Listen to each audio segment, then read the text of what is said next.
Começa agora o programa Ciclismo Hoje, tudo sobre a Volta da Espanha 2019, com análise de Fernando Blanco.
Oi, Luciano. Alisson. Boa noite. Renato Ferraro, grande campeão dos meus tempos de ciclista. Ele na frente do pelotão e eu lá atrás. Bem-vindo. Vocês estão me ouvindo bem? Faz um sinalzinho, por favor.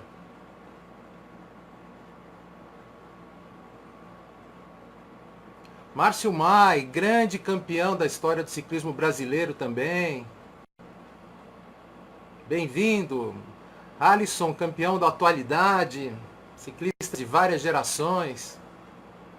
Vocês estão... Dá pra dizer se estão me ouvindo? Beleza, obrigado. Vinícius Cossani, outra fera aí do ciclismo. Obrigado, Renato. Obrigado pela dica aí. Estamos só fazendo uns minutinhos de aquecimento, né? Como todo ciclista faz. Esperando a turma chegar. Tá bastante gente entrando. Muito legal, muito legal. A ideia nossa, minha, do Marcelo Lopes, é da gente tocar aqui no nosso grupo no máximo de lives e eventos que a gente possa trocar, né? Ideias sobre o ciclismo contemporâneo e também da história do ciclismo, né? Muita gente talvez não saiba, mas a minha especialidade é a história do ciclismo mundial. Eu corri de bicicleta no final dos anos 70, início dos anos 80, quando o Renato Ferraro, por exemplo, que está aqui nos acompanhando, correu na Pirelli e na Caloi, que eram as duas grandes potências do ciclismo brasileiro.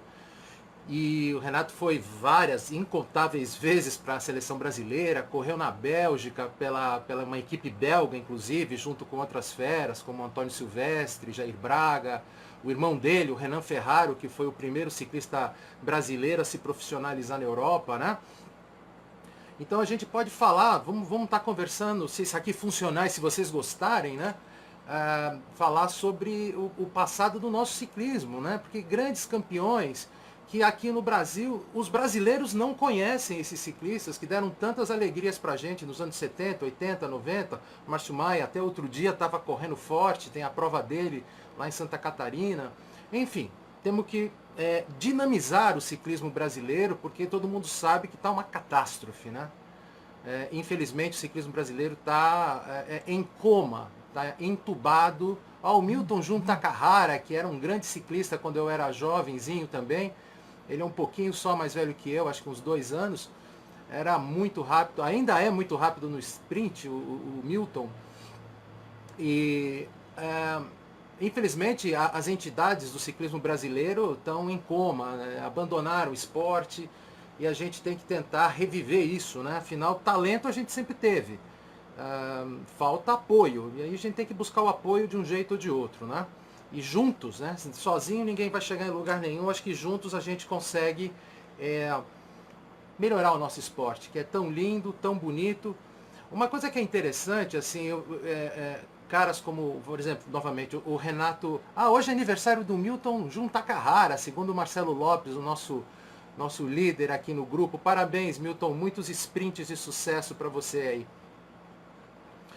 quem é das antigas, né, que nem vai o Renato Ferraro, que brilhou nos anos 70, 80, o ciclismo brasileiro, gente, é preciso entender, ele despencou. Nossa, temos até um holandês, Willy Voetlee. Willkommen, Willy, willkommen.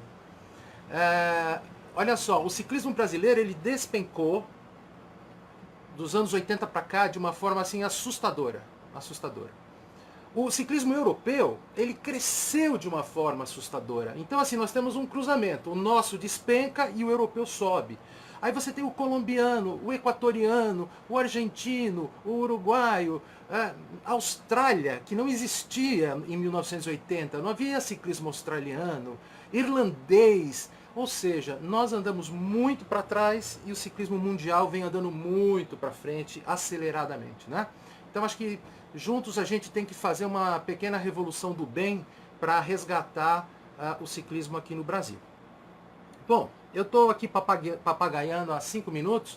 Vamos começar a falar da Vuelta à Espanha, né? Foi a 74ª edição da Vuelta à Espanha, que era até recentemente a prima pobre dos Grand Tours, né? Os 3 Grand Tours, né? E o motivo não é outro, é porque a Espanha era um país mais pobre, foi um país que o ciclismo demorou muito mais a pegar, e tanto é que se a Vuelta teve 74 edições, o Tour já teve 106 e o Giro de Itália 102, né? Então, assim, aos poucos a Vuelta foi crescendo, e aí tem um outro motivo para ela ser considerada um pouco primo pobre.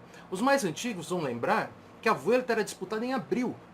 Então, assim, acabava Paris-Roubaix, os caras tinham que pegar um avião e correr a Vuelta, e a Vuelta acabava uma semana antes de começar o Giro. O Giro tinha muito mais dinheiro, era mais prestigioso, os caras então acabavam ficando naquela, vou correr a Vuelta? Não, vou correr o Giro, ou então vou correr o Tour de France. Então a Vuelta à Espanha, durante muitas décadas, ficou um assunto interno, era a corrida de espanhol. Em 1995, a UCI teve uma ótima ideia de mudar o calendário e botar a Vuelta mais próxima do Campeonato Mundial. O Campeonato Mundial, para quem não sabe, também acontecia tipo 25 dias depois que acabava o Tour de France. Então, os melhores ciclistas no Mundial geralmente eram os que tinham saído do Tour inteiros, né, sem ter se acabado lá, mas eles iam correr o Campeonato Mundial com grandes pernas. O que aconteceu? A UCI botou o Campeonato Mundial um mês e meio depois do Tour de France, depois da data original, que era final de agosto, ficou para final de setembro, começo de outubro, e botou a Vuelta logo antes. Então muita gente que andava mal no Giro ou andava mal no Tour, vem correr na Vuelta, porque é uma chance de salvar a temporada dele. E também tem muita gente que vem treinar na Vuelta pensando no Campeonato Mundial. É o caso clássico do Philippe Gilbert, que já fez isso diversas vezes. Quando ele foi campeão mundial em 2012, ele tinha vindo para a Vuelta e declarou que vinha treinar para o Mundial e teve muito sucesso. Esta 74ª Vuelta, ela teve um caráter assim absolutamente excepcional. O pódio dela é um negócio que a gente para e olha assim, eu não acredito no que eu estou vendo. Primeiro, Roglic, Valverde e Pogačar. Esse nome Pogačar, que se fala Pogačar, os nomes eslovenos e eslavos em geral são bem complicados, né? Mas pela primeira vez na história, um esloveno ganhou um Grand Tour. E de quebra, 2 subiram no pódio. Se não bastasse um ganhar, o outro ainda chegou em terceiro. O Roglic ganhou a classificação geral e de pontos, enquanto que o Pogačar ficou em terceiro, ganhou 3 etapas e ainda ganhou a classificação dos jovens. Afinal, o moleque tem 20 anos, com cara de sub-15, né? Tem fotos dele na internet que são muito engraçadas, parece um menino que a gente está vendo correr de bicicleta, né? E outra coisa interessantíssima foi ter no segundo colocado, eu sou fã incondicional do Alejandro Valverde, de Múrcia, na Espanha, um cara de 39 anos. Isso é absolutamente incomum. O último homem que chegou perto disso foi o Raymond Poulidor, que alguns já devem ter lido nas minhas histórias. O Raymond Poulidor, um francês que se aposentou com 41 anos de idade e que é avô do Mathieu Van Der Poel.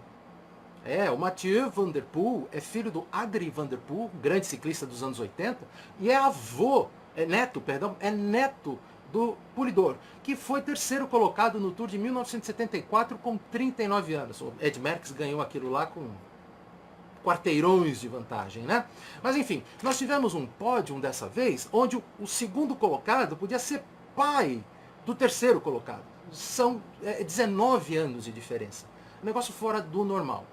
Tanto o Valverde andar tanto, quanto esse menino andar tanto. O Roglic tem 29, então, ok, 29 anos é a idade de ciclista atingir o seu auge. Por outro lado, ele é um ciclista que começou aos 21 anos de idade a correr de bicicleta. Eu não sei como esse rapaz conseguiu pegar os cacuetes do pelotão tão rapidamente. Ele, durante vários anos, correu como sub-23, depois correu na categoria pró-continental, nem é pró-continental, na Continental Europa, lá na Eslovênia. Os holandeses da Jumbo-Visma encontraram um talento nele ali que ninguém tinha visto, pegaram ele garoto e botaram ele para correr na equipe World Tour. E aí a gente está vendo que fera excepcional é esse cara. Mas a gente vai voltar lá. Olha só, eu queria chamar também a atenção de vocês o seguinte. Acabou a temporada de Grand Tours, Giro, Tour e Vuelta. Nós tivemos 3 campeões absolutamente fora do radar. O Richard Carapaz, que é da Movistar, o equatoriano da Movistar e que está indo para a Ineos, era um bom ciclista, era um ciclista para fazer top 5, né, na top 5, numa Vuelta, num Giro, e chegou lá e ganhou com autoridade. Bateu um Nibali, que estava muito forte, querendo correr de bicicleta para valer de novo, motivado. O próprio Roglic, que foi terceiro colocado. O Mikel Landa, que veio bem, caiu, tal coisa. Mas o nosso amigo Carapaz foi uma grande surpresa. O Equador teve feriado nacional, né? Depois veio o Tour e ganhou um ciclista colombiano, que não é novidade, mas era novidade no Tour. Nunca um colombiano tinha vencido. A gente esperou a vida toda o Nairo Quintana fazer esse papel, mas daí veio um garoto de 22 anos de idade, o Egan Bernal, correndo pela Ineos, só que já não era uma Ineos tão forte como a gente viu em outras temporadas, uma Ineos normal, podemos dizer assim, apesar de ter feito primeiro e segundo com Geraint Thomas. Mas reparem o seguinte, o nosso Egan Bernal foi campeão do Tour de l'Avenir de 2017. E o nosso Pogačar, esloveno, foi o campeão do Tour de l'Avenir de 2018.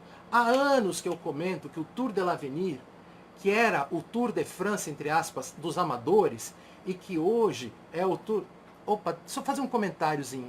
O Rafael está dizendo aqui, o Horner não ganhou a Vuelta mais velho do que o Valverde? Sim, Rafael, o problema é que eu não conto o Horner. Eu tenho uma dificuldade com esse rapaz, depois a gente conversa sobre isso. Mas você tem razão, ele ganhou mais velho, só que na minha cabeça, o Horner não conta. Mas enfim, voltando, o Tour de l'Avenir, hoje, ele é disputado por seleções nacionais sub-23, tá? Sub-23. E quem corre essa prova e anda bem, é quase sempre uma estrela do futuro. Felice Gimondi, italiano, recentemente falecido, que nós fizemos uma grande cobertura sobre isso, ganhou o Tour de France, Paris-Roubaix, Giro 3 vezes, ganhou o Tour de l'Avenir. Jean-Baptiste Baroncelli, Zotemelk, que foi campeão do Tour de France, 6 vezes segundo. Ou seja, tem um número enorme de grandes ciclistas. O Nairo Quintana ganhou, o Chavito, né, o Esteban Chaves, ganhou também o Tour de l'Avenir. Então, gente, quando a gente falar dessa prova, fiquem ligados, porque é quase certo que nós estaremos vendo uma estrela do futuro, tá? E agora nós tivemos os eslovenos dando show, ou seja, 3 Grand Tours, 3 caras, não que eles estivessem fora do radar, mas de nacionalidades que não eram tradicionais nessas provas, né? Bom, voltando à Vuelta, olha só, foi uma corrida curta, relativamente curta, né? 3.200 quilômetros, não costuma ser uma quilometragem de Grand Tour. Eu sou de um tempo que o Tour de France tinha 4.200 quilômetros, já teve mais antes da minha entrada no esporte. Por outro lado, eu não sei o que vocês pensam, eu gostaria dos comentários de vocês, aliás, gostaria de perguntas de vocês. Por favor, façam as perguntas que quiserem, a gente pode ou responder agora, mais tarde, ou eu mando por escrito depois. Olha só, eu achei a Vuelta o melhor Grand Tour do ano. Não que o Giro tenha sido ruim, ou o Tour tenha sido ruim, mas a forma com que a organização, ela distendeu as etapas, ela montou, ela fez o design, como eu gosto de chamar, das etapas de alta montanha, que nem foram tão altas, não teve a montanha acima de 2.000 metros, que aí sim a gente chama de alta montanha, mas nós tivemos as montanhas distribuídas ao longo das 3 semanas. Melhor que isso, etapas que não eram de montanha, nem na classificação, no livrinho lá da Vuelta eram de montanhas, mas que tinham relevo acidentado até o finalzinho, às vezes com uma rampinha final, e a ponto do Nairo Quintana vencer a segunda etapa, uma etapa que não era de montanha. O Alaphilippe, nosso Julian Alaphilippe, da Deceuninck Quick-Step, aliás, não se fala Deceuninck, os belgas, no idioma deles, falam Deceuninck Quick-Step. O Sidney White, o bacana, nosso amigo, ele sempre falava isso direitinho. Ele é um cara muito culto, poliglota, então eu estou dando esse mérito a ele, porque no Brasil as pessoas acabam não sabendo a pronúncia corretamente dessa palavra. Deceuninck Quick-Step, né, duas empresas belgas, melhor equipe do mundo, na minha opinião.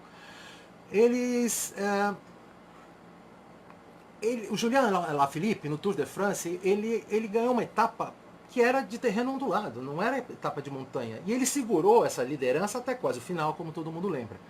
Nesse caso, o Nairo observou bem, e ele fez um ataque muito bacana na segunda etapa e surpreendeu todo mundo, botou tempo em todo mundo. Bom, então assim, nós tivemos uma volta com terreno bastante nervoso, é isso que a gente gosta. A gente não gosta de 10 etapas com chegada em sprint, onde o pelotão deixa uma fuga, abrir 20 minutos, depois busca ela no último quilômetro e não tem tanta graça, dá sono, né? Eu adoro sprint, eu era um modesto sprinter em Santos quando corria de bicicleta, mas não dá para ficar 2 horas na frente da televisão vendo aquela coisa modorrenta até o final, né? Então, tanto é que nós só tivemos 4 etapas chegando no sprint. 2 que venceu o Sam Bennett e 2 que venceram o Fabio Jacobsen. Fabio Jacobsen é uma revelação, é um holandês, uma revelação do que o Patrick Lefevre descobriu lá para Deceuninck Quick-Step. E ele ganhou 2 sprints, os dois no jump, né? Os dois arremessando a bicicleta contra o Sam Bennett. O Sam Bennett ganhou etapas que foram de sprint, mas sprint mais alongados, um negócio que não era assim, como se diz em inglês, o bunch, né, de pelotão massivo, né? Eu sei que, aproveitando o gancho, né, o Sam Bennett, até onde eu sei, está sem contrato para o ano que vem, ele não vai renovar com a Bora Hansgrohe, porque na Bora é o Pascal Ackermann, que é alemão, e os alemães gostam de alemães, e tem o Peter Sagan, que ele vai querer correr o Tour de France até os 80 anos para ganhar a camisa verde, não vai ter ninguém na equipe para disputar sprint no lugar dele. E o Sam Bennett é um ótimo, né, ciclista, vem ganhando etapas e grandes provas já há algum tempo. Há rumores que ele iria para Deceuninck Quick-Step, eu acho que ele está pedindo alto e o Patrick Lefevre é mão de vaca, ele negocia muito duro e ele gastou uma fortuna para segurar o Alaphilippe, que deve ser hoje um dos 5 ciclistas mais bem pagos do mundo. Ele segurou também o garotão Remco Evenepoel. O Remco ele é novinho, tem 19 anos, mas também foi para lá com um container de euros para ficar na equipe, né? Então eu acho que, por outro lado, o Fabio Jacobsen, ele já venceu 2 vezes o Scheldprey. Scheldprey é aquela semiclássica de Antuérpia que acontece em abril, que se escreve Scheldpriges, né? Scheldpriges é Scheldprey no idioma holandês, flamengo, né? E assim como não existe este ciclista chamado Kururujivic, né? É Kruijswijk, né? Steven Kruijswijk, que é o ciclista que ficou em 3º lugar no Tour de France, não existe Kururujivic, tá? Mas acho que isso todo mundo sabe, né? É só uma brincadeira da TV. Bom, eu queria contar uma historinha para vocês também, dessa Vuelta à Espanha, para mostrar como ela foi ondulada e montanhosa, que a classificação por pontos, que historicamente a gente sempre espera que um sprinter ganhe a classificação por pontos, dessa vez os 2 primeiros colocados não foram sprinters, foram montanheiros, tanto é que deu os 2 eslovenos em primeiro e segundo. O Sam Bennett foi o terceiro colocado na classificação por pontos e o Fabio Jakobsen lá para baixo. Depois, olha só, foi Roglic, Pogacar, Bennett, que é sprinter, depois Valverde, Quintana e o Miguel Ángel Lopes. Ou seja, o que acontece? Final de etapa, conta um monte de pontos, eram os grandes montanheiros que estavam chegando junto na frente. Enquanto que não teve quase etapa de sprint, o Sam Bennett ia garimpando alguns pontos quando ele conseguia nas metas volantes, e no final quem decidia a pontuação forte mesmo era a chegada no alto de montanha, né? Bom, eu estou falando meio rápido porque senão Márcio, eu vou falar sobre a queda, né, do líder daqui a pouquinho, tá? Só um segundinho, tá na pauta. Vamos falar sobre os ciclistas, né? Olha só, gente, o Primož Roglic, quem leu as minhas perspectivas para o Giro de Itália, leu que eu considerava ele o franco favorito. Ele tinha vencido a Tirreno Adriático, ele tinha vencido o Tour de Romandie, que é outra prova muito importante do calendário, o World Tour, que é na Suíça, o Tour de Romandie, pertinho do Giro, ou seja, quem está em forma no Tour de Romandie, geralmente corre bem no Giro de Itália, né? Acontece o seguinte, turma, vendo em retrospecto, porque ciclismo tem muito disso, a gente acha uma coisa, dá tudo diferente, aí você vai fazer análise olhando para o retrovisor, então é fácil, né? Bom, olha só, o Roglic morreu na terceira semana, certamente, não tem uma outra opção, ele estava cansado. Ele andou muito, muito forte desde março, chegou em maio já com o tanque vazio, né? Ele chegou em terceiro, mas quem lembra do Giro de Itália, ele não aguentava nenhum ataque do Nibali, nenhum ataque da Movistar, que tinha dois revezando nos ataques, e chegou em terceiro, mas justinho, mais um pouco, e o Mikel Landa arrancava o terceiro lugar dele, posição no pódio. Mas aí eu assisti essa Vuelta e no nosso grupo Ciclismo Hoje, que foi feita uma enquete, a maioria de vocês colocou o Roglic como favorito, eu botei o Lopes. Olha que interessante, o Lopes que andou caindo, tendo todo tipo de azar no Giro, eu achava que ele vinha à morte nessa Vuelta. Não conseguiu. Veio com o motor meio pipocando, fez um quinto lugar muito abaixo do que ele poderia fazer com tanta montanha e com uma equipe tão forte para arrastá-lo até a última montanha. Ele tinha tudo, na minha visão, para chegar melhor. Mas ciclismo, gente, fator humano, não é matemática, não é robô, ciclismo é gente e é isso. Então, o nosso Roglic provou que ele tem motor para ser um grande vencedor do futuro. Ele é um passista que escala. Márcio Mai, dá para você confirmar se você também podia ser considerado um passista que escalava? Eu tenho a impressão que sim, mas eu não acompanhei a tua carreira tão de perto porque eu estava longe do ciclismo brasileiro naquela época. O passista escalador é um cara que ele é um rolador, é bom de contrarrelógio individual, CRI, mas quando chega na subida, ele vai no passo. Ele não é um cara que fica dando aqueles ataques nervosos, como dá um Lopes, como dá um Nairo, ou dava um Nairo, como era Pantani, por exemplo, quem viu Pantani correr, um cara inquieto, sempre atacando, Richard Virenque e tantos outros, né? O passista escalador, ele escala muito bem, mas vai no passo dele. O grande nome dessa história chama-se Miguel Indurain. Miguel Indurain, ele era um cara atacado por todos os lados, nos 5 Tours de France que ele ganhou. E não sei se vocês sabem, mas o Miguel, ele ganhou várias etapas do Tour em contrarrelógio. Antes de ganhar seu primeiro Tour de France, em 1991, o Indurain ganhou 2 etapas em linha, etapas normais de montanha. Quando ele se tornou o grande Miguel Indurain, ele nunca mais venceu etapa em linha, ele só ganhava os contrarrelógios. Por quê? Porque ele era atacado o tempo todo. Mas ele tinha aquele motorzão diesel, subida aí, alargando um e alargando o outro, e chegava geralmente segundo, terceiro nas etapas, e como colocava um mundo de tempo no contrarrelógio, ele vencia as provas. O Roglic foi mais ou menos assim, ele resistiu aos ataques de todo mundo. Chegava sempre segundo, terceiro, quarto, perdendo um segundo aqui, 2 ali, 10 ali, só que quando alguém ia muito bem, o outro tinha ido mal. Aí o outro na outra etapa ia muito bem, mas o anterior foi mal, e ele sempre regular. E no contrarrelógio ele meteu tempo em todo mundo e não foi pouco, né? Então, quem é muito bom, quem é um outro ciclista nessa categoria é o Tom Dumoulin. Tom Dumoulin, um outro holandês, que foi para Jumbo-Visma. Aliás, cá entre nós, o que vai ser essa equipe? Tom Dumoulin, que já venceu o Giro, já foi segundo no Giro e no Tour. Steven Kruijswijk, que já foi terceiro agora no Tour de France, e que é líder da equipe. E o Roglic, que agora virou estrela. Primeiro da Vuelta, terceiro no Giro. Serão 3 caras com capacidade de ganhar qualquer Grand Tour. Qualquer um deles.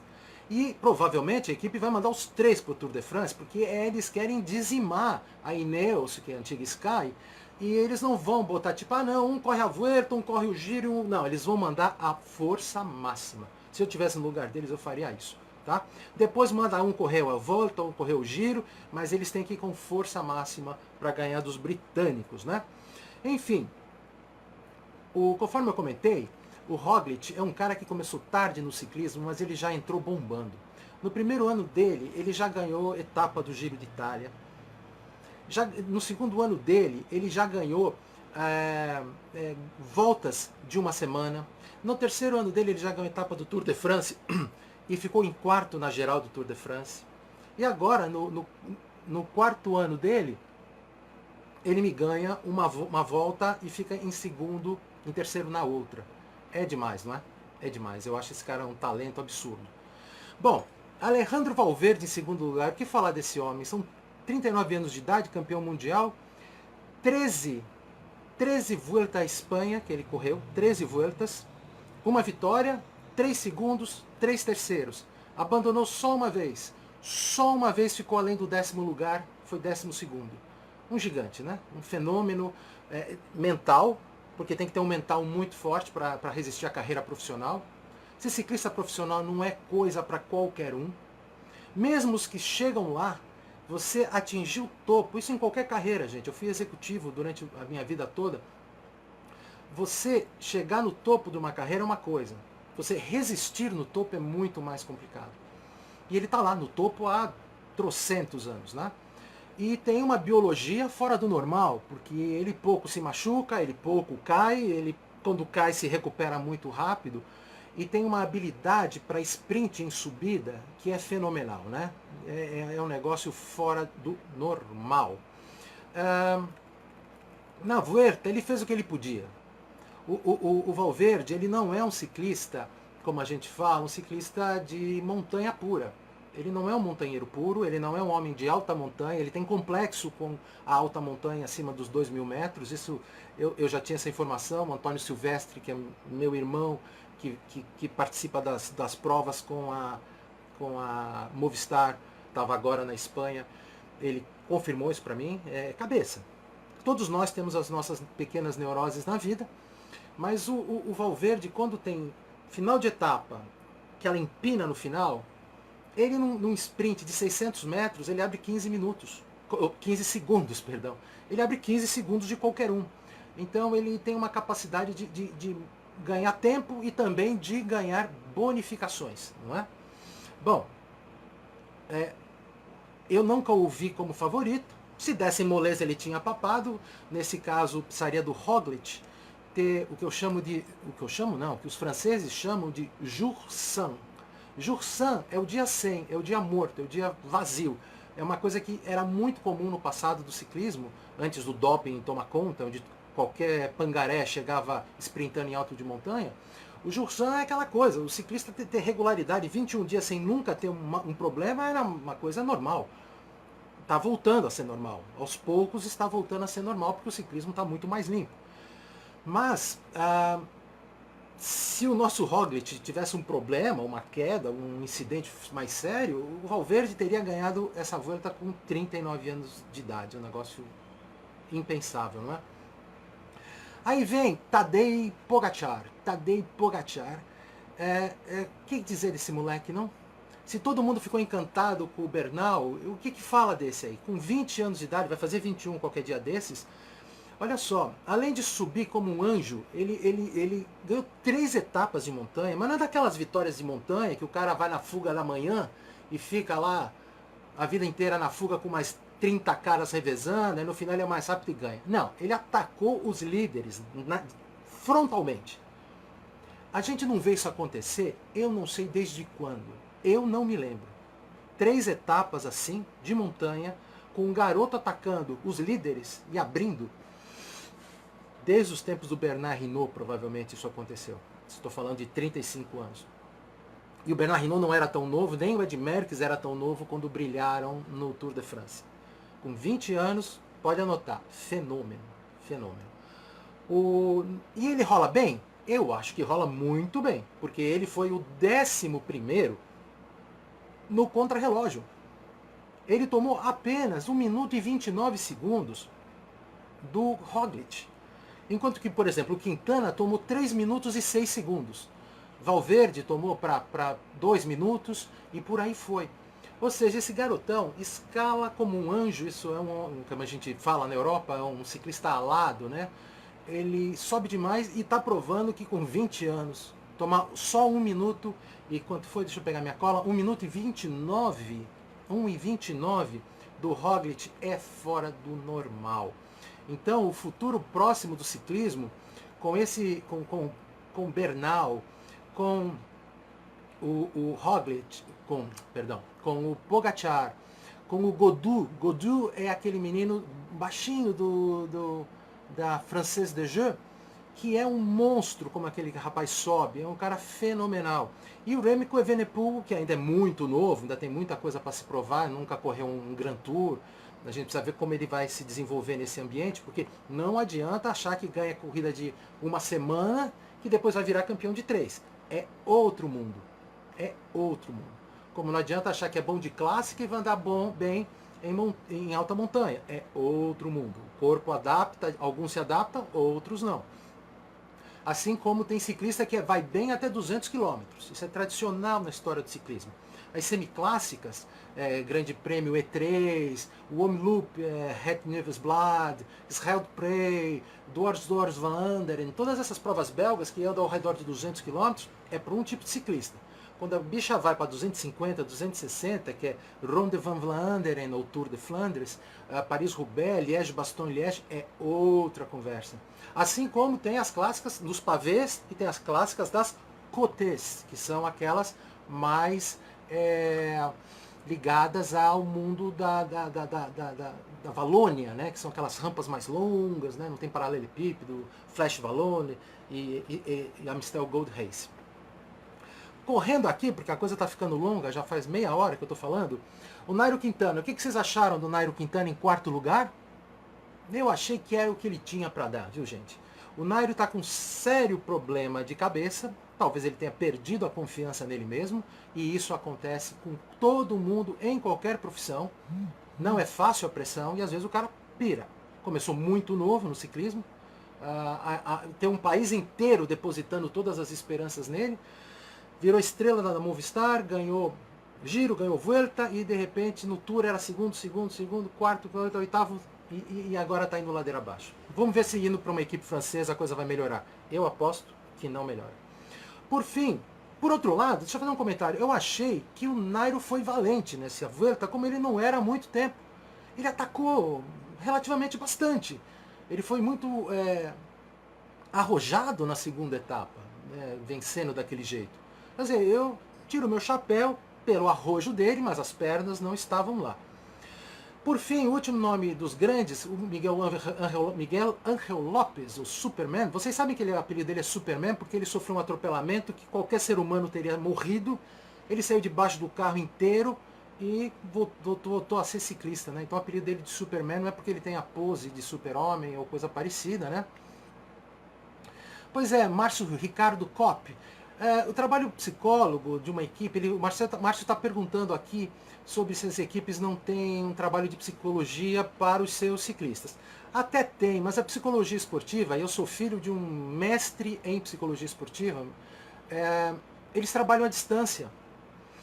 É muito difícil, e atleta em geral tem dificuldade de receber conselho, e eu acho que um ciclista de ponta, ele precisa ter um conselheiro, seja um psicólogo esportivo, seja um mentor, ou seja um coach, coisas que eu sou por acaso, então posso falar como profissional da área, que esteja ali do lado dele, martelando na cabeça, fazê-lo acreditar que ele aguenta aquela subida, que ele aguenta aquele ataque, que ele aguenta aquela altitude.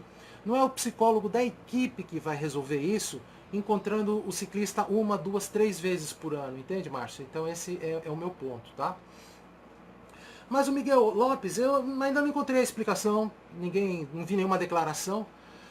Eu acho que faltou perna, pura e simples, né? Ele é um tremendo ciclista, atacou pra caramba, tanto é que ganhou o prêmio de combatividade da Vuelta, foi o ciclista que, na visão dos jurados, foi o que mais atacou, mas simplesmente não teve pernas para ser melhor do que quinto colocado. Eu esperava muito mais.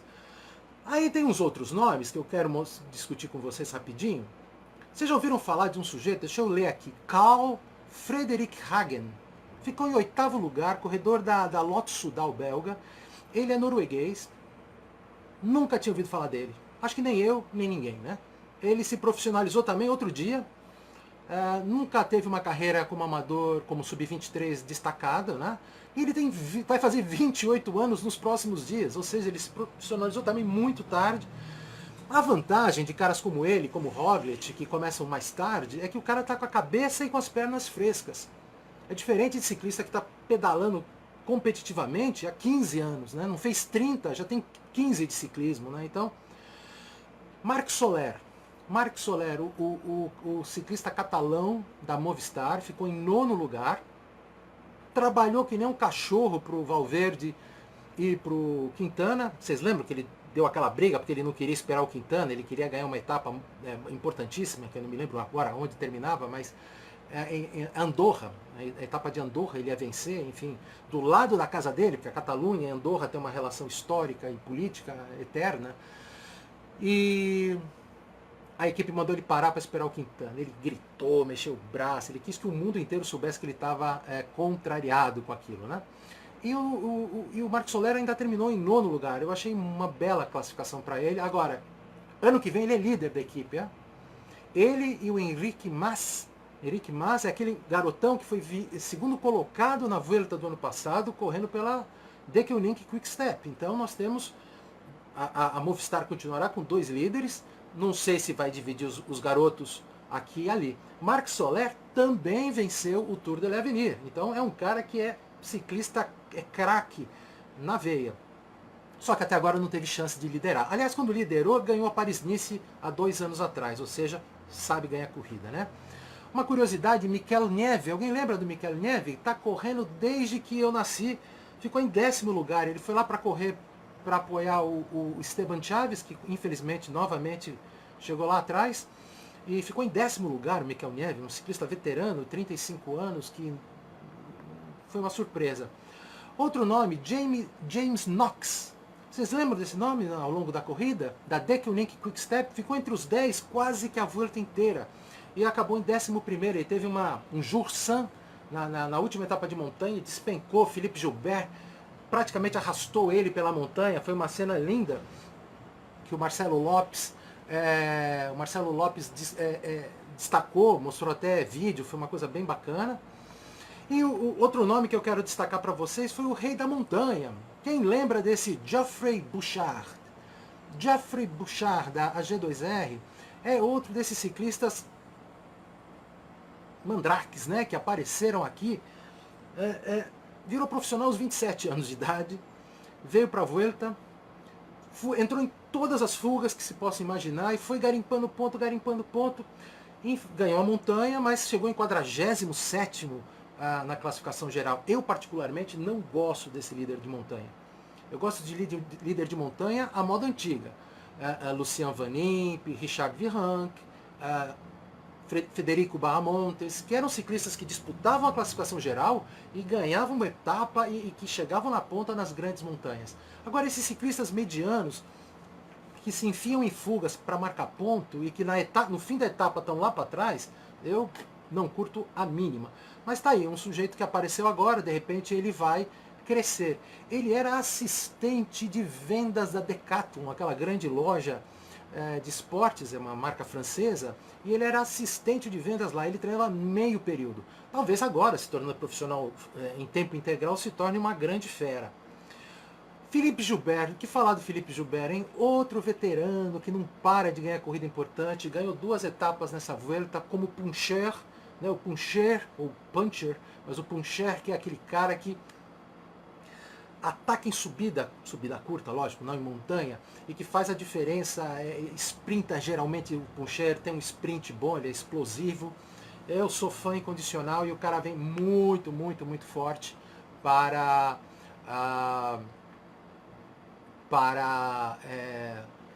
essa... Me perdi agora, estava vendo aqui as perguntas da turma. O Renato Ferraro citou aqui o colombiano Lúcio Herrera, né, que o Renato correu com o Lúcio Herrera, foi o primeiro colombiano a ganhar um Grand Tour, ganhou a Vuelta à Espanha, se não estou enganado, em 87 ou 88, agora estou na dúvida. Corria para a equipe Café de Colômbia, na época que a Colômbia tinha uma equipe poderosíssima, e os caras não iam correr para equipes europeias, né? Talvez o Renato lembre também do Fábio Parra, que foi terceiro no Tour de France, segundo na Vuelta, corria para uma outra, também correu junto com o Lúcio Herrera, né? Mas esse Fábio Parra foi correr na Kelme, né? Aquela grande equipe espanhola que desapareceu há poucos anos. Falando em equipes, vamos falar das equipes? Olha só, essa Vuelta teve 3 equipes, né? Assim, para disputar a classificação geral. Nós tivemos a Astana, que é uma equipe muito forte, no plano e terreno ondulado ela é imbatível. Ela era imbatível, tinha muito ciclista bom, muito ciclista forte. Agora, na alta montanha, ela deixava o Miguel Lopes sozinho.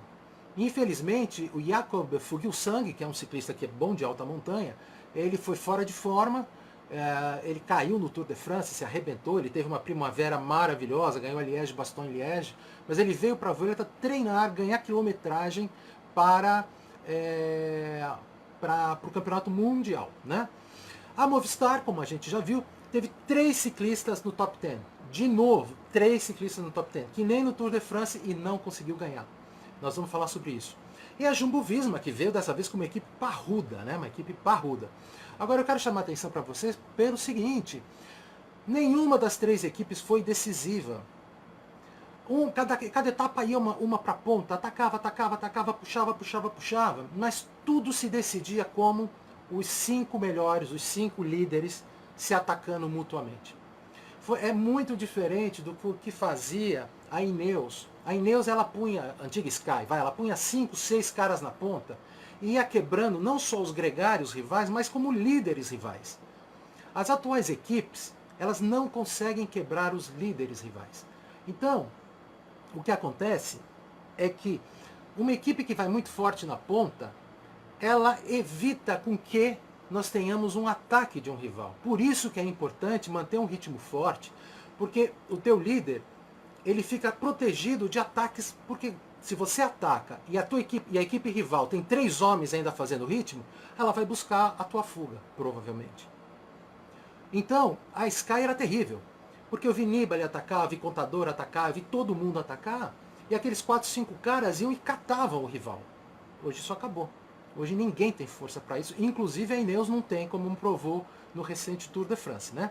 Bom, então, turma, quem define o destino das provas hoje é o líder da equipe. Você pode botar 10 Ed Merckx lá, mas se o líder não tiver pernas para ir além daquilo, não adianta. O limite da equipe será o limite do seu líder. A equipe não vale nada? Vale, lógico, porque ela ajuda a levar o cara até a montanha, ela despacha um sujeito lá na frente, que nem o Marc Soler, que teve em várias fugas, ele esperava o Valverde e dava uma roda para o Valverde. Pode trocar roda, pode trocar bicicleta, pode ajudar numa queda, pode buscar água no carro, tem 200 utilidades um ciclista de equipe, mas ele não ganha a corrida. Equipe evita que perca-se a corrida.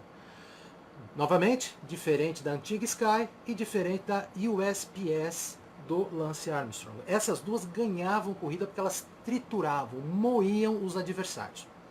Movistar. Já amigos me perguntaram, e aquela lambança na etapa de Ávila?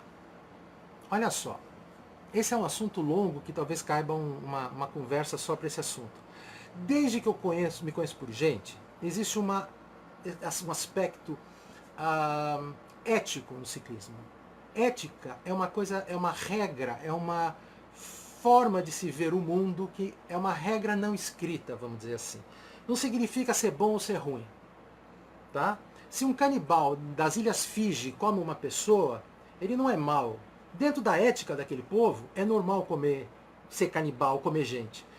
Os prisioneiros, os maiores facínoras, eles também têm seu código de ética nas prisões. Eles matam estupradores, eles matam violador, quem faz pedofilia, eles matam pedófilos. Isso é malvado? Não, isso da ética da prisão, dentro do cárcere, isso é ético. No ciclismo, não se ataca um líder caído no chão. E se possível, não ataca também o sujeito com pneu furado. Agora, sempre foi assim? Sempre foi assim. Tem exceções? Tem várias. Eu vi várias. Por exemplo, no Tour de 1990, o Greg LeMond, ele ia ganhar aquele Tour de France, como de fato ganhou. Ele furou, a equipe do Claudio Capucci, eu não sei quem lembra disso, foi para a ponta, botou 7 caras na montanha. Foi um escândalo nacional. Isso saiu na TV francesa, isso saiu nas revistas, foi considerado absolutamente antiético. Agora, tem uma outra situação. O pelotão está lançado. A equipe X está na ponta, porque ela decidiu ir para a ponta, fazer ritmo, para cansar os adversários. Aí tem um tombo.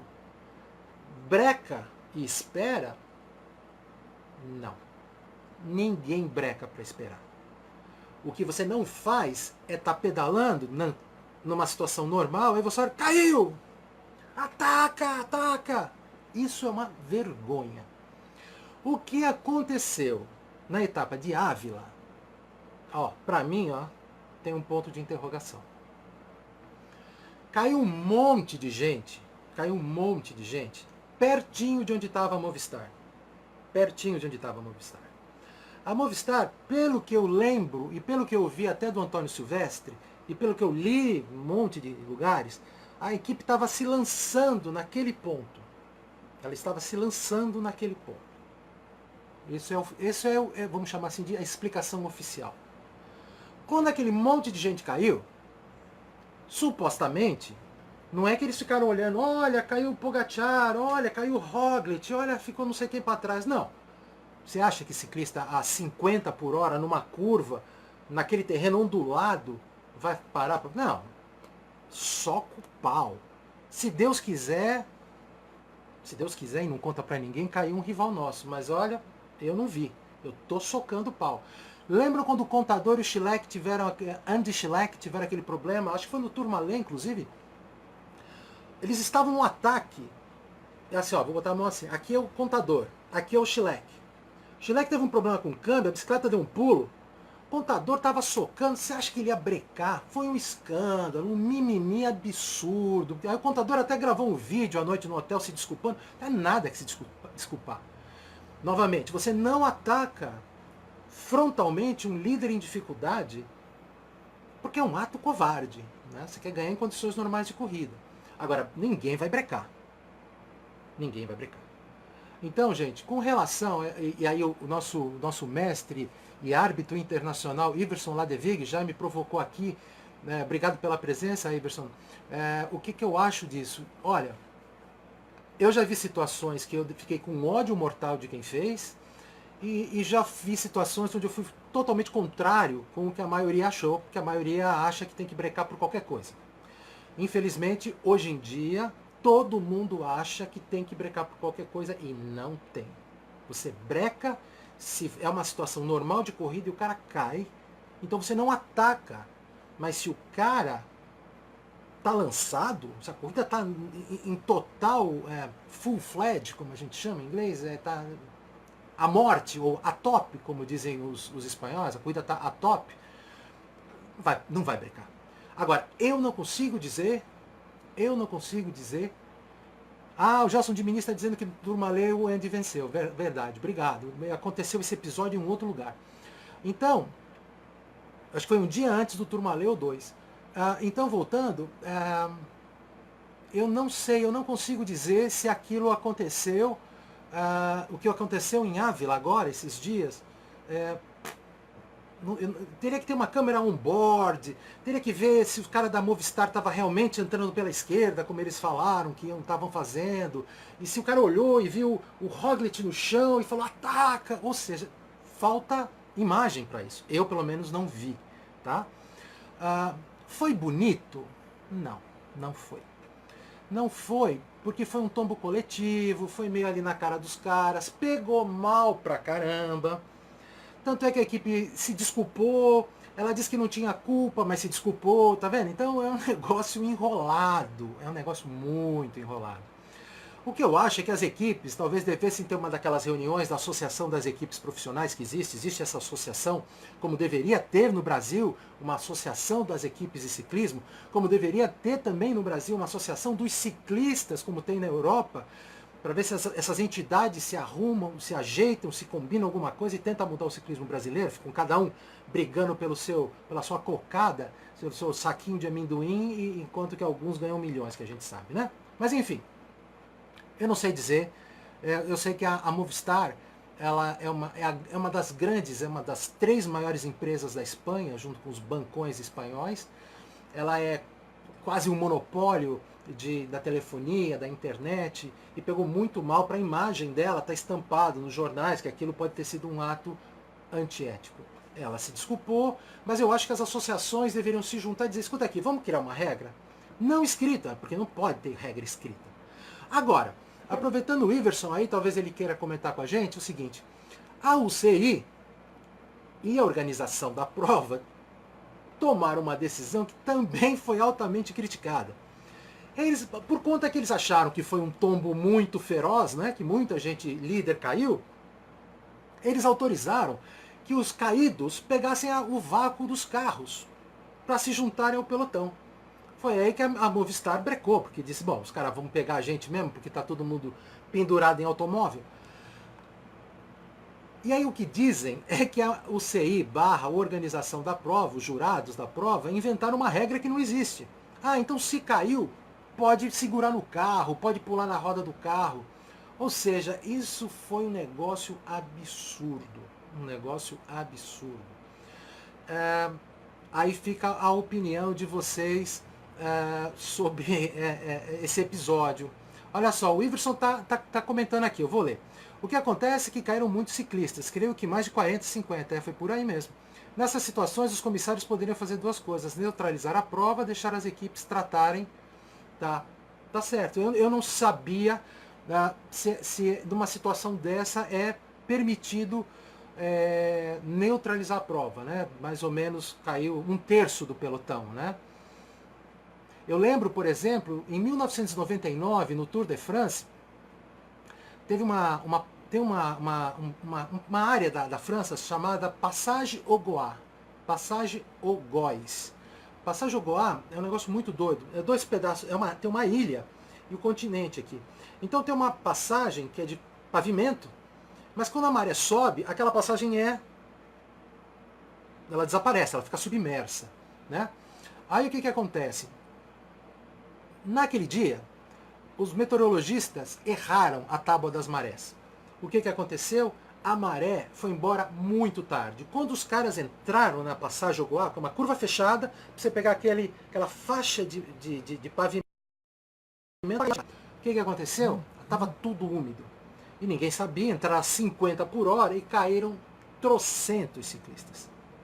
Teve uma fuga que se formou naturalmente, né? E o Lance Armstrong estava lá.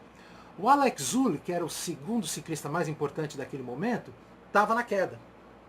Caíram uns 30 caras, os outros 150 ficaram parados, porque a passagem é estreita, é um negócio de 4 metros de largura, é como uma rua normal. E aí ficou todo mundo parado.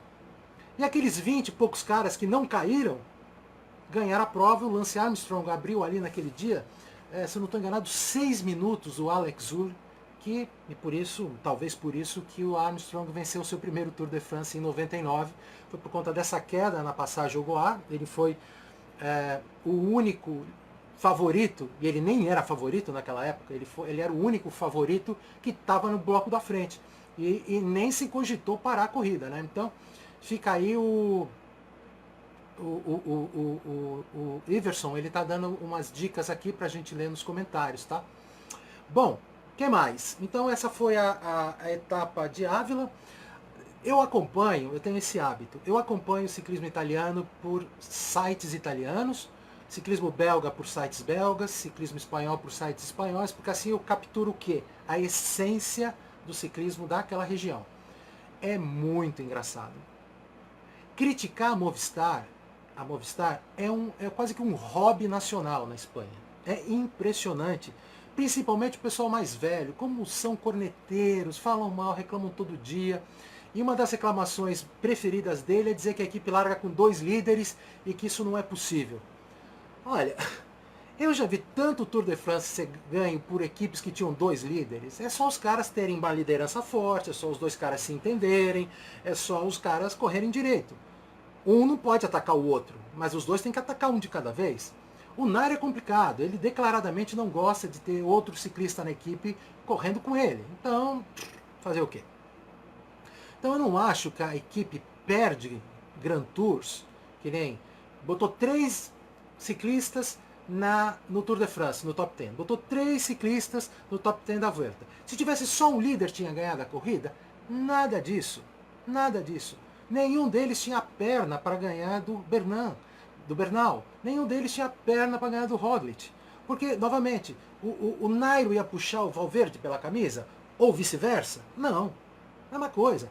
No Giro, nós tivemos o Carapaz e o Landa correndo em equipe. Ganhou o Carapaz, porque ele tinha mais perna mesmo, então acabou. O Landa ajudou pra caramba. Se o Landa não tivesse corrido, ele tinha ganho? Ganhava do mesmo jeito, porque ele era muito melhor do que o Nibali e do que o Roglic naquele dia, né? Enfim, vamos avançar aqui. É o seguinte, olha, estamos quase encerrando.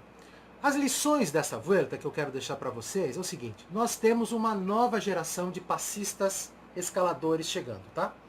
O Dumoulin e o Roglic são 2 caras que vão dar muito trabalho para os escaladores puros, como Thibaut Pinot, os irmãos Yates, né? O Carapaz, o Lopes, que é muito novinho ainda. A gente está acostumado a falar do Miguel Lopes há 200 anos, mas ele ainda tem acho que 24 para 25 anos.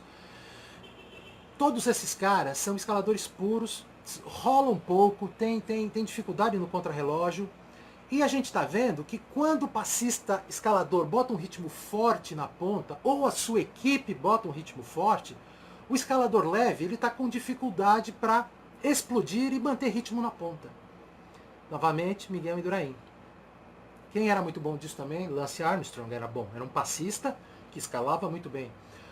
Essa turma britânica, Bradley Wiggins, Chris Froome e Geraint Thomas, os 3 são passistas escaladores. Mas esses têm uma diferença, eles tinham uma máquina, um verdadeiro trem de montanha para levá-los para cima. Tem que ver como essa turma funciona agora sem o trem, porque a Ineos não é a antiga Sky mais, né? Então os escaladores puros vão ter que se virar com essa dupla e os 3 meninos aí na Jumbo Visma, né? Uma curiosidade, que eu não sei se vocês concordam, para mim, a Vuelta é a prova mais difícil de se prever o que vai acontecer. Sabe por quê? O Giro acontece depois de uma série de voltas de uma semana. Paris-Nice, Tirreno Adriático, País Basco, Volta da Catalunha, Tour de Romandie. Ou seja, você vai monitorando a performance, a evolução dos ciclistas ao longo da primavera. Chega no Giro, quem tá bom, quem tá ruim. Tour de France. Tem o Dauphiné-Libéré. Perdão, nossa, falei Dauphiné-Libéré. Não existe o Dauphiné-Libéré. Isso é o nome antigo da prova. É o Critérium du Dauphiné. Critérium du Dauphiné. O Critérium du Dauphiné e o Tour de Suisse, que acontecem. Quem vai correr o Tour de France tem que andar bem ali. Se não andar bem ali, não vai andar bem na volta da França. Esquece. Já a Vuelta não tem nenhuma prova por etapas assim que você possa calibrar muito bem. Porque o pessoal vem que correu, a volta da Polônia ela não tem o mesmo impacto de montanha, então ela não serve de parâmetro. Ou seja, quem correu o Giro e quer correr a Vuelta, você não sabe a forma do cara. Quem correu o Tour de France e quer correr a Vuelta, você não sabe se o cara vai sair com as pernas moídas ou com as pernas inteiras. O Froome já fez isso, já fez o dublê. Aliás, não sei se vocês lembram, é o único dublê da história até agora, Tour de France e Vuelta à Espanha, só o Chris Froome conseguiu. Ninguém, porque geralmente o sujeito sai do Tour de France com a perna pesada. Quem andou a top no Tour não chega bem na Vuelta. É um fato da vida. Às vezes o cara vai meia boca no Tour e vai anda bem na Vuelta. Só o Froome fez isso, que ganhou as duas. E uma curiosidade, quando a Vuelta era em abril e era coladinha no Giro de Itália, só 2 ciclistas conseguiram fazer esse dublê absurdo, porque é mais absurdo ainda, porque é uma semana de diferença. Ed Merckx, em 1973, ele disse: eu quero ganhar a Vuelta e o Giro, coisa que nunca ninguém fez, e não vou correr o Tour de France, porque ninguém aguenta 3 Grand Tours em seguida. E ele ganhou os 2, foi um fenômeno. Em 1981, um italiano chamado Giovanni Battaglin, que é uma marca de bicicleta, inclusive, a Battaglin, ele fez esse dublê. Battaglin era um ciclista top 10 de Grand Tour, nunca foi uma estrela, mas ganhou o Giro e o Tour, o Giro e a Vuelta naquele ano. Foi também um negócio espetacular. E foi, acho que, a última grande performance da vida dele, né? Então eu acho muito difícil acertar quem vai andar bem na Vuelta à Espanha, mas parabéns aos 50 e tantos amigos aí que acertaram, apontando o Roglic na largada na nossa pesquisa do nosso grupo. Por fim, gente, o Campeonato Mundial está chegando, nós vamos fazer algumas lives para o Campeonato Mundial, espero que tenham gostado dessa aqui.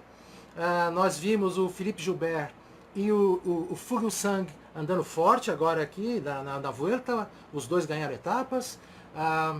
Teve as provas do Canadá, que eu vou escrever sobre isso, o Grand Prix de Montreal e o Grand Prix de Quebec, que são provas que são muito boas também para dar um parâmetro para o Campeonato Mundial. E quem venceu em Montreal, que é a prova mais dura e muito parecida com o Mundial de Yorkshire, foi o Greg Van Avermaet. A Bélgica vem com 2 co-líderes, Philippe Gilbert e Greg Van Avermaet.